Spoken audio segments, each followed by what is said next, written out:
Assalamualaikum. Today I am going to teach you that how can you balance the chemical reaction by inspection method. So first of all we should must have some know how about the chemical equation, यानी थोड़ी सी हमें knowledge होनी चाहिए chemical equation के बारे में कि chemical equation क्या है और हम इसे किस तरीके से राइट करते हैं, तो ये हमें थोड़ी सी नॉलेज होनी चाहिए। ठीक है।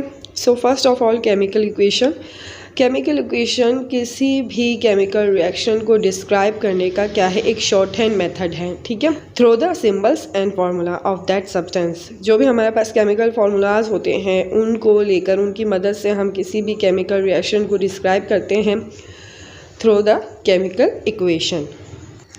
सो यहाँ आपको एक थोड़ा सा ओवरव्यू दिया हुआ है केमिकल इक्वेशन को राइट करने का। So the first point is the starting substance are known as reactants and always written on the left hand side of arrow. जो स्टार्टिंग सब्सटेंसेस होते हैं वो हम उनको क्या कहते हैं, रिएक्टेंट कहते हैं, और जो कि एरो से लेफ्ट साइड पे लिखे जाते हैं, यानी उल्टे साइड पे लिखे जाते हैं एरो के। ठीक है। The substance are due to reactions of reactants are known as products and written on the right side of arrow। जब ये रिएक्टेंट्स आपस में इनमें कोई भी केमिकल रिएक्शन होता है और ये किस में कन्वर्ट हो जाते हैं, प्रोडक्ट में, जो कि हमें कहाँ लिखनी चाहिए, सीधे हाथ पर एरो के सीधे साइड पे हम प्रोडक्ट को लिखेंगे।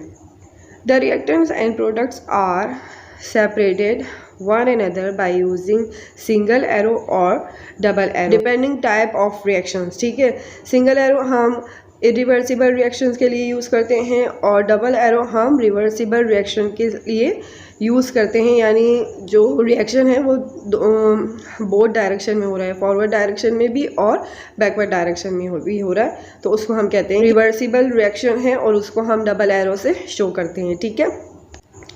नाउ द फोर्थ पॉइंट, जब भी हम किसी भी केमिकल सब्सटेंस के साथ कोई नंबर लिखते हैं तो हम उसको क्या कहते हैं, कोफिशिएंट कहते हैं, जो कि उस केमिकल फार्मूले की उन मॉलिक्यूल्स की तादाद को आइडेंटिफाई करता है। फॉर एग्जांपल अगर हम वाटर मॉलिक्यूल्स हमारे पास 2 हैं तो ये 2 क्या है, जो कि 1 ऑक्सीजन के साथ रिएक्ट कर रहे हैं, तो ये 2 और 1 क्या है, इनकी कोफिशिएंट हैं। ठीक है। इन नंबर्स को हम क्या कंसिडर करते हैं, कोफिशिएंट। अच्छा, अक्सर आपने केमिकल इक्वेशन जब भी आपने पढ़ी होगी तो उसके फार्मूलाज के नीचे छोटा छोटा सा एस, जी और एल लिखा हुआ होता है।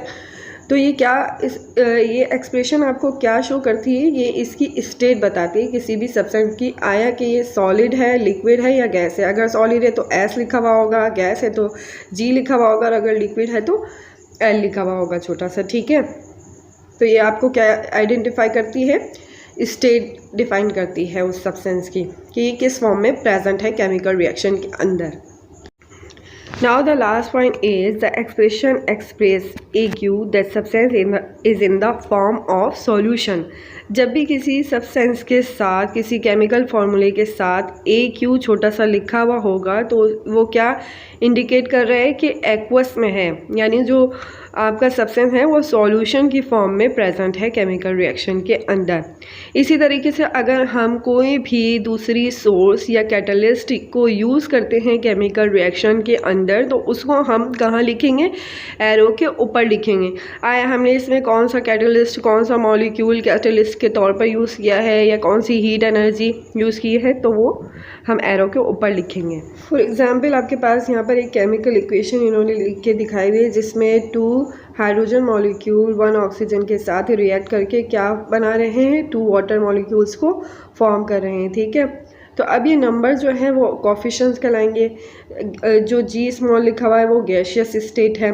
ठीक है। ऑक्सीजन भी गैसियस स्टेट में, और ये दोनों आपस में क्या है, कंबाइन हो रहे हैं, ये रिएक्टेंट्स हैं जो कि प्रोडक्ट में कन्वर्ट हो रहे हैं। ठीक है। और प्रोडक्ट में ये दोनों गैसेस रिएक्ट करके आपस में क्या बना रही हैं, एक लिक्विड, एक वाटर मॉलिक्यूल को फॉर्म कर रही हैं। ठीक है।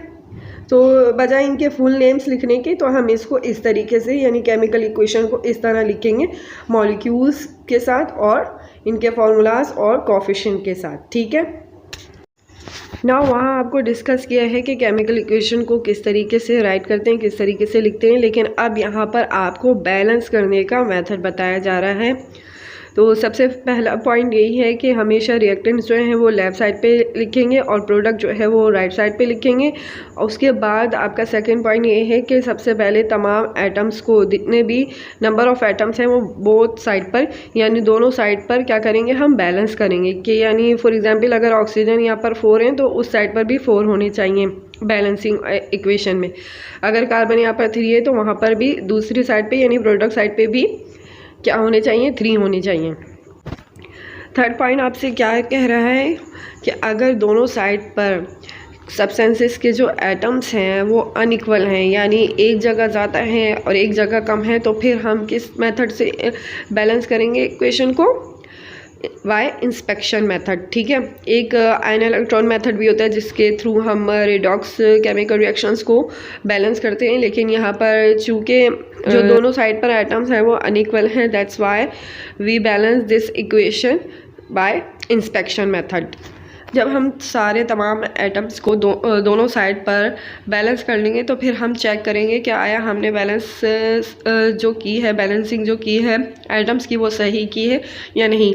अगर दोनों साइड पर एटम्स इक्वल होंगे तमाम एलिमेंट्स के, तो फिर ये बैलेंसिंग जो है वो बिल्कुल करेक्ट होगी। ठीक है, अब यहाँ पर आपको एक एग्जाम्पल दी गई है, कहा गया है कि लेट अस कंसीडर यानी कंसीडर करें कि हम ऑक्सीजन गैस को प्रोड्यूस कर रहे हैं लेबॉर्ट्री के अंदर बाय पोटेशियम क्लोराइड, और जब हमने इसको हीट किया है तो ये किस में कन्वर्ट हो रहा है, क्या प्रोडक्ट्स हमें दे रहा है, पोटेशियम क्लोराइड एंड ऑक्सीजन दे रहा है। ठीक है, तो अब इस इक्वेशन को किस तरीके से लिखेंगे और बैलेंस किस तरीके से करेंगे, तो ये एक एग्जाम्पल वाइज आपको समझाया हुआ है इस इक्वेशन में।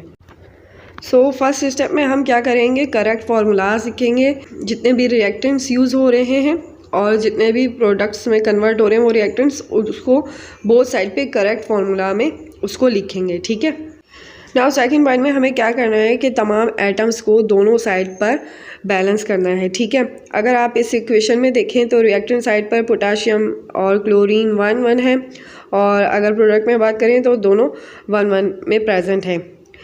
लेकिन अगर हम ऑक्सीजन की बात करें तो रिएक्टेंट साइड पर ऑक्सीजन जो वो हैं उनकी तादाद 3 है, जबकि प्रोडक्ट साइड पे ऑक्सीजन कितने हैं, दो एटम्स शामिल हैं ऑक्सीजन के। नाउ द थर्ड पॉइंट, अब हमें ये देखना है कि हम ऐसा कौन सा नंबर चूज़ करें कि जिससे हम अगर इन दोनों साइड को मल्टीप्लाई करें तो हमारे पास एटम जो हैं ऑक्सीजन के वो सेम हो जाए। फॉर एग्ज़ाम्पल यहाँ पर 2 थे, वहाँ पर 3 थे, अगर हम 2 से 3 को मल्टीप्लाई करेंगे तो 6 आ जाएगा, और अगर वहाँ से हम 2 को 3 से मल्टीप्लाई करेंगे तो 6 आ जाएगा। ठीक है, तो हमने रिएक्टेंट को किससे मल्टीप्लाई किया, 2 से, और उसके प्रोडक्ट में ऑक्सीजन को 3 से मल्टीप्लाई किया, तो हमारे पास ऑक्सीजन आइटम जो है वो बैलेंस हो गए, दोनों साइड पे कितने हो गए, 6 हो गए। Now the fourth point is, अब फोर्थ स्टेप में हमें ये चेक करना है कि ऑक्सीजन तो हमारा बैलेंस हो गया, लेकिन क्या हमारे पोटाशियम और क्लोरीन जो है वो बैलेंस है, नहीं, वो बैलेंस नहीं है, क्योंकि रिएक्टेंट साइड पर ये इनकी तादाद 2 है, जबकि प्रोडक्ट साइड पे, रिएक्टेंट साइड पे इनकी 2 है तादाद और प्रोडक्ट साइड पे 1 है, तो हमें क्या इसको मल्टीप्लाई करना पड़ेगा, 2 से हमें इसको मल्टीप्लाई करना पड़ेगा।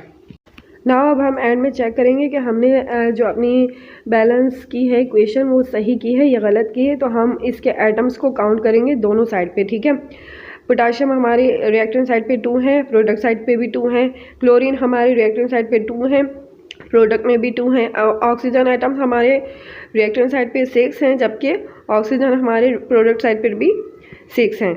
So now this chemical equation is balance. तो यहाँ पर आपकी इक्वेशन जो है वो through the inspection method balance हो जाती है। ठीक है, वीडियो अच्छी लगी है तो प्लीज़ मेरे चैनल को सब्सक्राइब कीजिए, अपने कमेंट के थ्रू अपनी फीडबैक देना मत भूलें, दुआओं में याद रखें। अल्लाह हाफिज़।